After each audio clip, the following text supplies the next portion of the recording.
If you want to know who's really bothered by uncleanliness, is when the stain falls on the garment. One who's obsessed with cleanliness really cannot tolerate it. They maybe even take the step to even go home to change their garment because they can't wait it out through the entire day. And again, perhaps it sounds a little extreme, but let's use the example. Or, we say go home, it doesn't mean in drive-along proximities. It means the idea they can really not, they can't fathom that stain. Anyway, they sit out there the day, it bothers them. They're annoyed by it. They're supposed to someone who's clean, yet in soul he's not so obsessed with cleanliness like the first. So when something truly on the very beginning, they will always put on the clean garment, and when they will always side something which is not so clean. But if they're in the middle of their daily affairs and something, a spot, their garment was spotted with a stain, they would wait it out easily, without any real bother, at least to the end of the day, to the next day when they have to again put a new garment on. So this is a nice example, or some type of an example, which illustrates the difference of the tzaddik gomer, the complete tzaddik, which is not only has no connection to anything which is contrary, which is opposite than God, godliness, but more so he transformed any type of energy which was ever geared and channeled in the direction which was not impeccably clean. He transformed that. And again, as we use the example, the true idea of Ahavtas Hashem Elokecha, loving Hashem with all your heart, as the Mishnah says, with your Yetzer Hara, it's not only, in other words, not only with your godly soul, but as well with your animal soul. We use the term animal soul again, just to say it very briefly. This is a common expression that Alter Rebbe uses throughout the entire Tanya when he describes the Yetzer Hara, because the point of the Alter Rebbe is, no, we're not dealing with something which is really bad, is evil, is vicious, it's just animalistic. And look at the life of the animal, even goring, it's not its nature, as expressed in halacha as well. An animal has to gore multiple times till he becomes kind of this goring animal, because animal by nature is not particularly vicious, not bad, it's just animalistic, and describe the animal is whatever contributes to its comfort, that's pretty much what it does, and we all have within ourselves that. It's not necessarily we want to be bad, it's just we want to give in to ultimately whatever contributes to our comfort. These are the two sides, the godly side, which works with purpose, with sense, with meaning, mainly with more so with a godly purpose and a godly sense, and a godly meaning is he's fighting the part within us which just wants to do things naturally, again, whatever makes us comfortable with. So the tzaddik got rid of and when you shun that part, when you shun that Yetzer Hara, or in this case we call it the animal soul, just to bring it down, not necessarily you transformed it, not necessarily rather you got rid of it.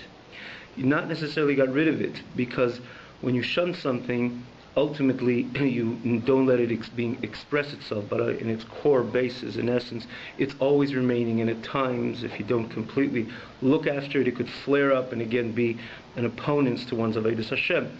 So the tzaddik gomer got rid of it. He brings the pasuk biyar tahara mikirbecha. You go to the pasuk says, get rid of the evil within your midst. And the tzaddik, this tzaddik she'eni gomer, the incomplete tzaddik, he also got rid of the evil.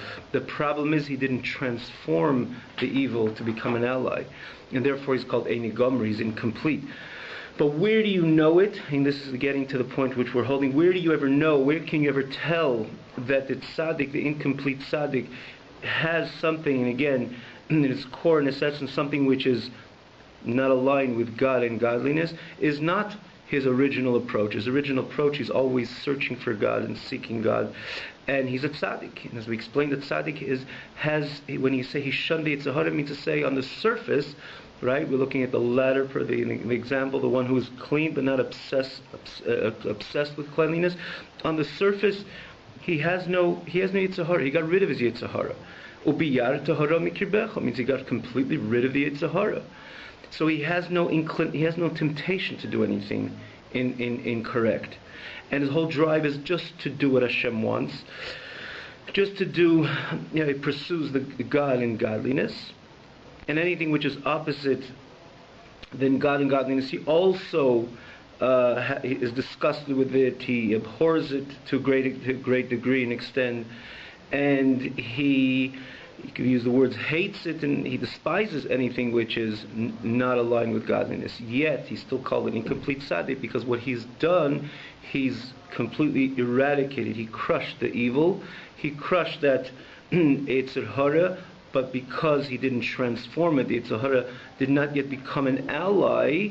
Not the Yetzer Hara does not love Hashem, certainly not like the godly soul loves Hashem.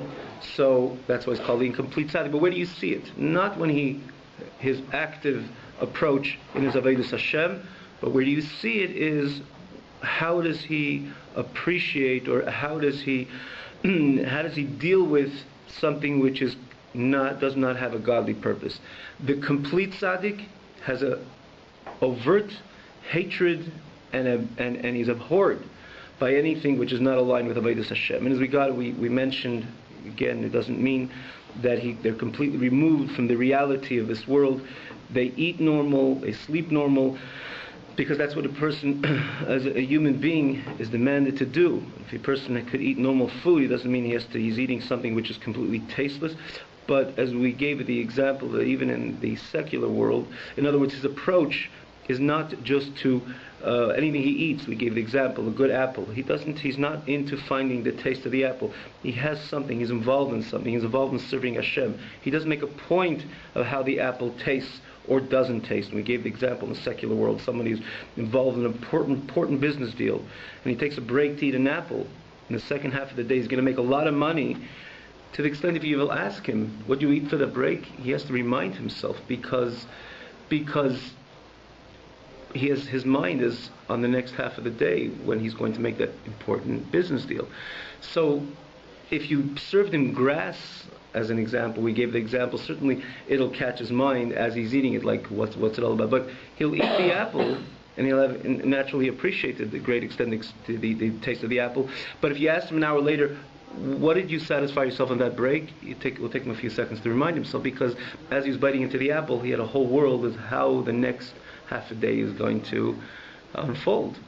So I gave an example even in the secular world, not even someone who's Jewish. It's the idea that there's a bigger picture in mind, and so too the life of the tzaddik.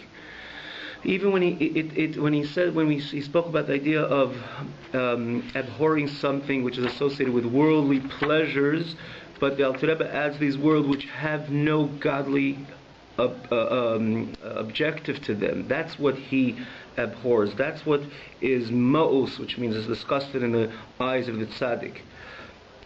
Something which just is there just to fulfill the temptation and the lust and desires of the body, as opposed to something which has a godly purpose. It could be it has a taste, but that's, again, it's something which is completely consumed in the ultimate reason what that apple is contributing, that the person should be healthy and be able to go on with his next part of the day, which is again the life of the tzaddik, is solely avodas Hashem, service to God. So again, where do you see the difference between both of them? As an example, where do you know that one is obsessed with cleanliness or not?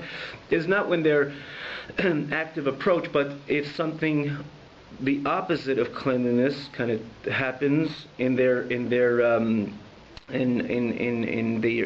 experience. As an example we gave, a stain that falls on their garment, then you see who's truly obsessed with cleanliness. And the same thing, the tzaddik gomor, because he has nothing of the evilness. And how do we know he has nothing? Because he transformed the evil. The evil became an ally to Kedusha. He loves Hashem with all his heart, meaning Yetzer Tov and Yetzer Hara. So there's nothing of the Yetzer Hara. So he's so involved in Kedusha, therefore and that's why when it comes to something which is antithetical to Kedusha, to holiness, he's completely despised by it. He's completely disgusted with it. While the tzaddik she'eini gomor he doesn't appreciate it. He doesn't see the virtue of the physical pleasure or anything which contributes to the physical pleasure without a godly purpose. He'd rather everything with a godly purpose. He's more than rather everything with a godly purpose. He's fervorous that everything should have a godly purpose. But in the same token, when it doesn't, he doesn't stand with such an overt abhorrence. That's how we know, like we said in the example, when the stain fell and you could sit out to the other day, to the rest of the day, that shows you're not truly obsessed with cleanliness. So to the tzaddik, that's when we know that his love to Hashem is almost complete, but it's incomplete. Incomplete it is. And this is where we were holding. Like we said, that was the final words that we concluded. And the tzaddik she'eini gomer, the incomplete tzaddik, she'eini seine hara seine hasitra acher betachlis hasina, which does not hate the sitra acher, which is again a term used for the impure forces. We explained this again multiple times. Maybe we'll just repeat it. The sitra achra, the other side, because kedusha, holiness, that's the true side. We don't even, anything which is not associated with kedusha, with godliness, we don't even dignify it. With a name. We call it just the other side, which is a term showing that it's really meaningless, aligned with anything which is meaningless, which is not aligned with kedusha. That is the impure forces. So the tzaddik she'eini gomer, the incomplete tzaddik, does not have a hatred to sitra achra betachlis hasina, with the ultimate hatred. V'lochein eini mayis gam kein bara betachlis. Consequently, he is not disgusted with anything with evil. Again, betachlis, with the ultimate, the absolute me'usa me'isa, with the absolute abhorrence. And because he's not disgusted with evil, with the absolute abhorrence, that is a demonstration that he still remains to some degree, to some love even of it, or pleasure of it, and so on. And he says again, it's not an overt love and a pleasure for anything which is not godly. On the contrary, he's a tzaddik gomor, but he's dealing in a subtle manner, that there is a av of it, eiz shemetz, which means there has to be just a vestige of love and pleasure towards it. But again, you're dealing naturally in a subtle level, because we're dealing with the tzaddik. The tzaddik has no overt av of it, tainug, to anything which is contrary to lukus. That's why he used the shemetz. As long as there is, as a result rather, that the sinna, the hatred and the abhorrence is not with an ultimate hatred and abhorrence, al karchach, inevitably nisha eza shemetz ava v'tayin glusham, that there remains a bit, right, a vestige of love and pleasure towards it. How do we get from a lack of absolute hatred to a vestige of love? Couldn't you say indifference? I mean, there's something in between, surely. That's why I emphasized. We're dealing on subtle levels over here. Someone who got rid of the evil, he crushed it, he shunned it completely.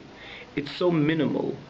It's like we gave the example. You take a speck of coffee or a bit of coffee and put it in a bottle of water. On the surface, you can't see it, but with certain ways, I don't know exactly how you can detect it. What you detect is real coffee. So when you're dealing on the surface, wow, this man is a tzaddik.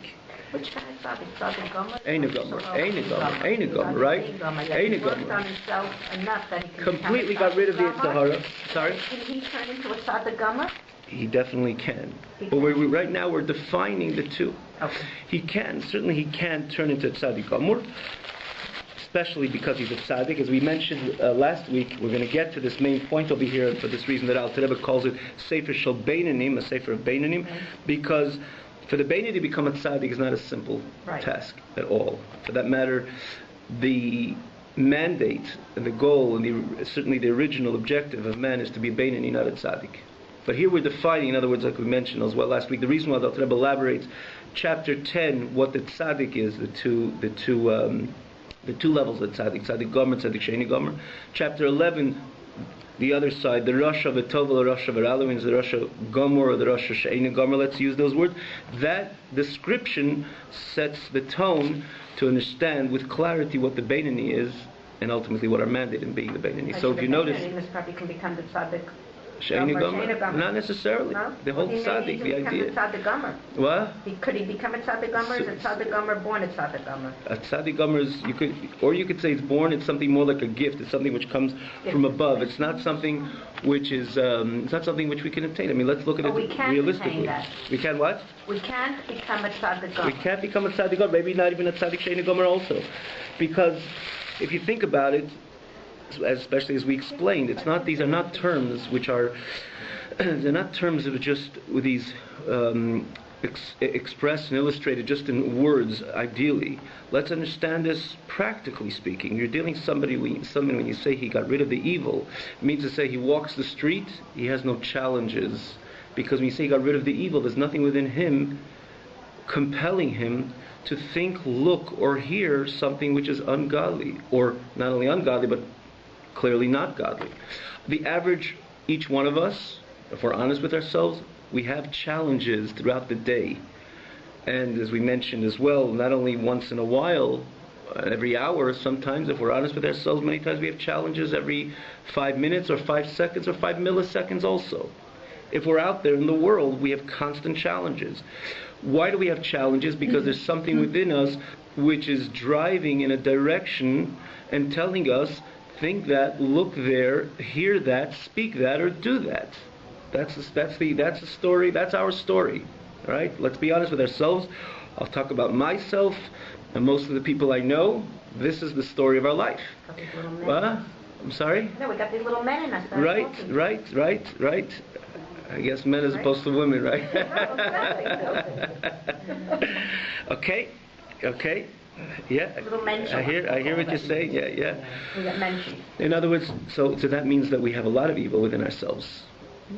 Okay, now the question, we have a lot of it because the fact that our decisions are not remembered from second to second. We have to make a brand new decision, sometimes every second or every millisecond sometimes. That shows that the evil that exists within ourselves is potent, that it doesn't remember from second to second. I just decided I'm not giving in, but it will come up to the surface a few seconds later, or even less than that, right? That shows that it's very powerful. So how can we ever think about calling ourselves a tzaddik? Or believing that we are there to be the tzaddik. I mean, we hope one day the Eibishter will reduce that fire which exists within our heart, which brings us to want to do this, that, and the other, right? And that's why it's called a gift from above, or like you say, someone's born in a certain way. The average person. So if that's the case, are we all bad people because we have this potent nefesh habahamis which is always driving us in a certain direction? The answer is no, because as we mentioned as well, the significant majority of Torah mitzvahs, or the mandate of Torah mitzvahs, is make sure that your thought, speech, or action are pure. And we can maintain a pure thought, speech, and action at all times. Because what is this heart, or what is this message, what is this signal telling us? Think that. And we say no. So as long as you put a block between the heart and the thought, your thought can remain pure. So if your thought is pure on a constant basis, and your speech is pure on a constant basis, and your actions are appropriate and aligned with Ratzon Hashem on a constant basis, you never sinned. And it could be you never sinned, and you'll never sin if you constantly fight that battle. But from never sinning to be called a tzaddik, there's a very long distance. Because the tzaddik doesn't even have the temptation. He doesn't have those signals. His heart is not telling him, think that, look there, or hear that, or do that, or speak that. Because that's called a bi'arta haramir kirbecha. He got rid of the evil within his midst. Within his own midst. In other words, within himself. You got rid of the evil means he has no evil. So it's something which is completely, it's not common. Like even we mentioned last week, as I said, if you see the tzaddik, even on the end of the Gemara, bring him. I want to see him. I'd like to talk to him at least for a few moments. Because this is something which is totally unusual, if we're only realistic with ourselves. Remember, tzaddik is not a badge. But his shachar isn't probably as big as a little... We'll discuss that as well. We'll discuss that as well. Everything is going to say, good question, so who has more reward? Maybe you'd say the Beinoni, because it's a constant struggle. So there's a few things over here. First of all, not everything is measured in the context of reward or punishment, or let's call it reward. The question is who's really closer to the divine, in the sense of tzaddik. On the other hand, another thing is that tzaddik, many times, there's very few who are born in this way. You could say a nasi, like Moshe Rabbeinu, for example. Moshe Rabbeinu, the pasuk says, when he was born by Yaris Kitev, the whole house, he glowed. The Torah says, Kitev, in the moment even, in other words, before he ever entered the whole notion of Avodas Hashem, struggle, he was a little child as he was born, in the first few seconds of his life. And where does that come from? We'd say that he was born a Moshe Rabbeinu, but it's again very unique. It's not the norm. When I mean not norm, it's very possible and even probable that the tzaddik, before he became a tzaddik v'teinigam, or even and certainly tzaddik gomor, it could be he probably crossed that Beinoni Avodah service to become a tzaddik. So if you're even talking about reward, it doesn't mean he's completely removed from that, because it's very possible that he even crossed that Beinoni struggle, and it's a real struggle. The Alter Rebbe alludes to this milchama, war, struggle, challenge, a few times. Twice in the Tanya he says Lashon Milchama Atzuma. I believe it's twice Milchama. It's enormous. He agrees. It's an enormous challenge. But the fact, again, here we're dealing the definition of the tzaddik, Gomer or Beinoni, we're going to get to. The fact that you say there's a challenge, let's say you have enormous and a potent evil within ourselves, that's certainly not the tzaddik Gomer, a tzaddik at all. Because even the tzaddik Shein Gomer, you say V'arta means he eradicated. So again, we're dealing solely on an subtle basis. When you say Ava v'tainig l'sham, love and pleasure, to there is obviously talking shemitz. Shemitz means a vestige, which is very, very, very slight. How do I know? Like we said in the example, on the surface they both look like clean people, and they love cleanliness. And the garment they would grab in the morning is only a clean garment, and you could really never tell the difference between the two. It's only when you see when some stain falls, one could fathom it, the other can't. And similar in the life of the tzaddik Shein Gomer, the fact that you see that he doesn't have an absolute abhorrence to anything which is not aligned with Kedusha, with God, or godliness, that is the greatest proof that some type of love, some type of pleasure he has. Now again, you're not talking about obviously avert love and pleasure, because if you avert love and pleasure to things which are not godly, you're not a tzaddik. You're talking about Ava v'tainig, and again, Ava v'tainig means to say you have a drive to it a little bit. Ava v'tainig doesn't mean like I say, I love it, I have a pleasure in it. That's not a tzaddik. That's far from a tzaddik. I love something which is not aligned with godliness, just something which contributes to the bodily temptation or desires. That's not a tzaddik at all. Shemitz Abba. Abba means that I'm fine with it. A pleasure in something means to say, a pleasure means I'm okay with it. On a most subtle manner, you must say that exists, because if not, he would have a sino v'hamius. He would have an absolute hatred and mius to that, betachlis, in an absolute level, similar to the tzaddik Gomer. And therefore, the unclean garments were not removed. Remember, we use the term of the nefesh bahamis, the animal soul, the Yetzer Hara. We use the term, and it's important to mention this. It's like a little bit like we use the term like a missile. Depends what warhead you put on a missile. Could be something which is going to bring, hi, how are you? It's going to bring something which is one type of warhead. It could be another type of warhead. So in other words, what type of cap are you putting on? Here, take it. What type of cap are you putting on? And in this case, the Alter Rebbe uses the lashon, the expression, what type of garment are you putting on into that force? In other words, the animal soul, or the Yetzer Hara, it's ultimately a drive. It's a drive. You leave, if it's driven, if it's just allowed to be driven without any guide or control, or I would say even rather the word guidance, it's not guided in the right direction, and it's involved and it's here in this physical world, and it's open to worldly temptations, it's going to be driven to worldly temptations. And again, not necessarily it's going to stop. There's no stop sign between the permissible and the prohibited, because as long as it's interested in doing whatever contributes to its comfort, eventually there's an easy line between the permissible and this which is not permissible as well. It's because you just allow that energy and force without guidance to express itself without guidance, as opposed to what did the tzaddik Gomer do? The tzaddik Gomer, when you say transform, what it means to transform, it took that energy and guided it in a way that energy starts loving Hashem. That's what it means. The enemy became an ally. Because ultimately, what's the nefesh bahamis? It's a drive. It's an energy, right? We could find it within ourselves. Ultimately, what is it? It's a drive which is placed in this world by nature. Inherently, it's going to be driven to everything which it sees in front of its eyes. Maybe the car, the computer, or anything else. And again, the only thing is, once it becomes overly indulgent in the physical, or things which contribute to its comfort, there's no stop sign between the mutter and the asr, the permissible, and this which is prohibited. That's why that is ultimately the cause which leads the person, chas v'shalom, to do an aveira. But Aveda doesn't begin with doing something vicious, or even something which is overtly an Aveda. It's just, this is what I want to do, so I want to do it. I still have that temptation, so there's no stop sign, right? But once you take that drive and you you direct it you channel it, and direct it in the right direction, that itself, the drive, you start loving Hashem. When you say you put on the cap of Avas Hashem, you put the cap of Avas Hashem on, so it starts loving Hashem. In other words, so that's the true transformation. That's when the enemy becomes an ally. And that is a life of the tzaddik gomer, as opposed to tzaddik she'eini gomer. He says he deals with the cap over here. And that's why I gave this introduction, just to understand the following words, that he says that he did not take off he still has, it wasn't completely removed. The cap wasn't removed. The cap, in this case, godim, right? There is the body, and then there's the garments.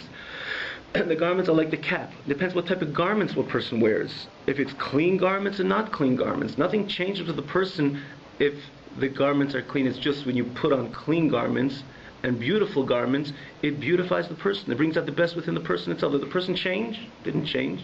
You wear unclean garments, you didn't change. You're the same person. Someone it doesn't bring out the best part of you. So the garment, which is external, again, similar to that cap the example we used, is nothing to do with the force and energy of the missile itself. The person's body didn't change. You put on a non-clean garment, it's bringing out something. It's not bringing out the best of you. You put on a clean garment, which is just external, right? But it's bringing out the best, now the garment of you. Now, there's the force of the and the energy of the Nefesh Bahamis, which is right now guided. It's removed, its garments, the external cap, the garments are removed completely. Anything which is God in the same unclean garments, and only clean garments are placed. Again, the cap is the person's guided. He guides that energy, so that brings out the best within the person, means the best within the Nefesh Bahamis itself. The Nefesh Bahamis could start loving Hashem. By the Tzaddik She'eini Gomer, he definitely removed a lot. And again, but the only thing was more like he shunned it. He got rid of it, but he didn't remove the cap completely. That to put on that godly cap or the clean clothing on top of that force and energy of the Nefesh Bahamis. Therefore, it says mikol v'kol. He didn't remove it completely. V'lachein, therefore, lenepach l'teiv mamash is not completely transformed to good, because now wherever it's going to be driven, it's not necessarily going to be driven only to God, because it has a little bit of unclean garment on it. Like someone puts on most of his garments are clean, a few of his garments are not so clean. It'll bring out something nice within the person, but in the same token, it doesn't bring out a complete beauty of the person, because there's still remaining parts of his garments. If it's his gloves, his shoes, his or her shoes, it's something which it still does not bring out the best within you, as opposed to when everything is clean. So because he didn't remove the cap, and again we use the expression the cap, or in this case the garment completely, therefore it's not completely transformed. It has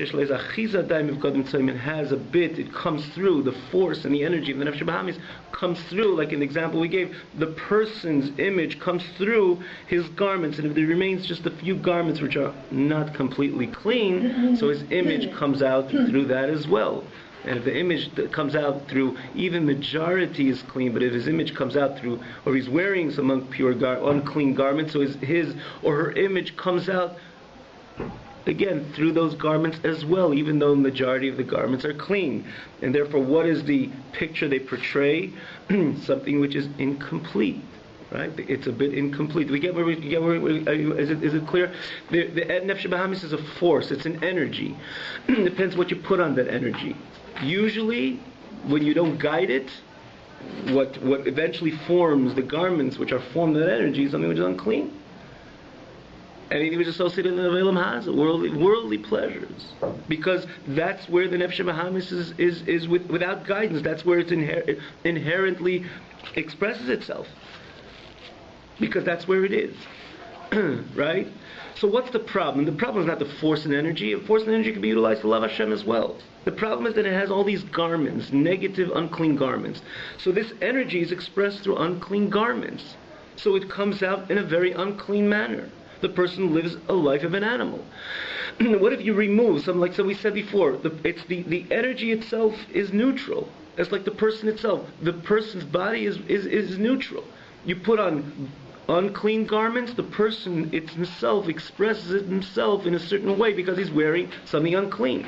So there's two dimensions over here. There's a person, the person's body, and then there is the external, which is the garments. So when a person's body, a person puts on his body unclean garments, it's not only you look at the garments, you see they're unclean, the whole person is expressed in a certain way because he's wearing unclean garments. Same thing. When the Nefesh Bahamis is not guided and not channeled, so is driven with an unclean cap, which is the unclean garments, so then he's expressing himself like an animal. The drive is an animalistic drive. He lives in animals. Let me just completely conclude, as opposed to when you take the same person, without any change of the person, you put on clean garments, that person comes out looking clean. The person comes out looking presentable. The person feels good the way they look. And they really come out in a very different, and then they truly look very different. What changed over here? The external facade changed, because the person remains the same. The Nefesh Bahamis is a force of energy. It's a force of energy. Depends on what kind of garments you're putting. If you leave it with the worldly garments, it's going to be forceful to be driven in worldly indulgence. Or indulgence in worldly affairs.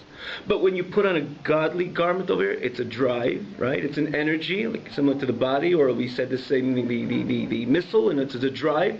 But if you put on a clean cap or a clean garment, or like we said by the person, you put on a clean garment over the person wears clean clothes, so presents himself, or the person feels good about himself, and people look at the person very different than if he was wearing unclean garments. So ultimately, Nefesh Bahamis is a drive. It's a force, it's a ball of energy. Depends what kind of garment you... What? You'd say power. More than power. Because it's an energy. If you got it in the right direction means that you'll explain it. Like we said the other day, there's an animal which is non-domestic, an animal which is domestic. What you did is you trained it. And the same way we can train the animal within ourselves. In other words, we take off the unclean garments. And ultimately what happens is, that's when we say the animal becomes an ally, because that force, the force which exists within the animal soul right now, it does not have those external garments, and it only has clean garments, so it comes out very clean. In the context of the neshama, it loves Hashem. The tzaddik she'einu gomer, most of it is probably clean, but a little bit is not so clean. So therefore, the Nefesh Bahamis is not solely driven to God and the godly reality. It doesn't have the full v'ahavtas Hashem Elokecha, because the godim hatzaim, the unclean garments, are not completely removed. And therefore, again, so it works both ways. And again, because they're not completely removed. So that energy is not driven to where? It's not driven to godliness. It's not driven to godliness. He's not so abhorred by anything which is antithesis to God and godliness. It goes really together. Let me just see if there's any culmination to this phrase. So just to... Good time, yeah? Okay, yeah, so I had two quick questions. Yeah. So when you're emphasizing that the animal soul is kind of tar, right? How do we square that with the notion that if we aren't really careful with how we direct it, right, it's going to take us to bad places? Right. I have trouble understanding its neutrality, because without direction, right, it's not going to be good. Okay, so the answer: what if you're dealing with people who you're dealing with in a place that people are careless the way they dress. They don't care if it's nice clothing. They don't care if it's dirty clothing. That's the norm. These people get out there, put whatever they have on, and exist probably in this world as well. People are completely indifferent to what they wear. This is the norm, right? You have to introduce, because this is the norm of the places, this is the norm in their life and lifestyle. Now you have to tell them that if you put on something clean, or maybe nice, that's going to bring out a certain glare, a certain glow within you, because you will be dressed so nicely. Think about this, right? What you're doing is you have to introduce something new, because that's the norm within their society. Right? Does it mean that there is no neutrality over here? In our society, there's not only neutrality, because we're so accustomed to wear the neat, the clean, the nice, right? So this becomes the norm by us. By definition, it's neutral. The question is what society you're in. Because the Nefesh Bahamis finds itself in this world. And I compare this world to these group of people which they constantly dress, they're careless in the way they dress. Most of them, and most times, they dress unclean, certainly unneat. So again, this is the similarity to the Nefesh Bahamis, which finds itself in this physical world, which there's so many physical temptations and things which are again not aligned with God and godliness in this world. So this is kind of the norm. It doesn't take away one iota of the Nefesh Bahamis being neutral. It's just because it's placed on its own merit, in other words, the initial energy, or rather its core energy. The reason why it's so inclined to act animalistic is because it finds itself, it landed in this world where most of the garments, i.e. whatever's in front of our eyes, by nature, by instinct, are things which are not aligned with godliness. Similar to that society, like we just said, that the average person doesn't dress normally, or doesn't dress neatly, and dresses in a dirty fashion. I find the dress metaphor a little bit limiting. What? I find that the whole metaphor that you're using of Yes. the clothes Is what? I find it limiting. Right. It's not a satisfying metaphor for the discussion of we call it the animal soul. Let's say, why don't we take... Where did the animal soul land? It landed right here. Let's say you In take front, it... yeah. Look, So if you think of it's it as desire, right? Okay, Desire. right. Let's say you take a Okay. child who's raised in a very tamimistic environment, right? Right. Clean clothes. Yeah. But still, without direction, that child is going to have desires that will take him Right. in all So kinds of use directions. exactly. Selfishness and... Absolutely. Okay. Why? Because he's in a selfish world. He's in a Right. world of greed.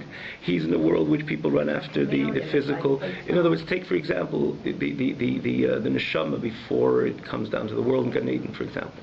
The whole idea of selfishness doesn't exist. All these negative characters don't exist in a spiritual world. It's only exist here, right here in our own world, because that is the reality of Elam Haza. If you remember, we learned it. I don't know if you even hear it.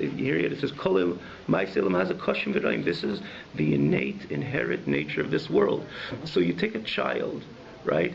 Does it mean, for example, if you're going to take a child and like someone once said, could you take away the Yitzhahara of a child if you keep him secluded till he'll become 20 years old? The answer is not at all. You put him in a closet at 20. After 20, he's going to have the same challenge as someone who was not placed in a closet for 20 years. Exactly the same challenge, because that's the makeup of the person's body, which again is aligned and synonymous with everything associated with this physical world. With this physical world is kol ma'aseh Elam Haza koshim v'ra'im, because all negative characters, or everything which is leila Hashem hema, the things which are not aligned with HaKadosh Baruch Hu, this is the very nature of Elam Haza, and that's where the Nefesh Bahamis is placed. So the cap is overwhelming. The garments, these negative garments, or unclean garments, that's the norm. And that's why I gave that example, because that is truly the norm. It doesn't take away, and I gave this example, the fact that you find other societies that being neat, being clean, wearing something up to date is the norm, as an example. Which means it's not something which is rooted in this very reality of this world, because you find hundreds of people or millions of people, maybe billions of people don't care what they dress like.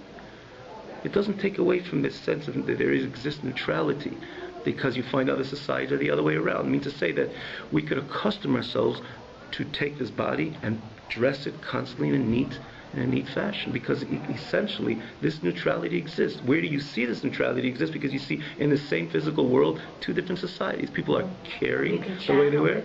Decide where we want to go with it. So that itself shows that there's equal neutrality. Means it's not driven to either way.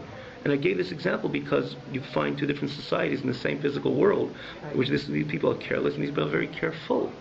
Right? The same thing. The Nefesh Bahamis, the fact that it finds itself in the Elam Haza,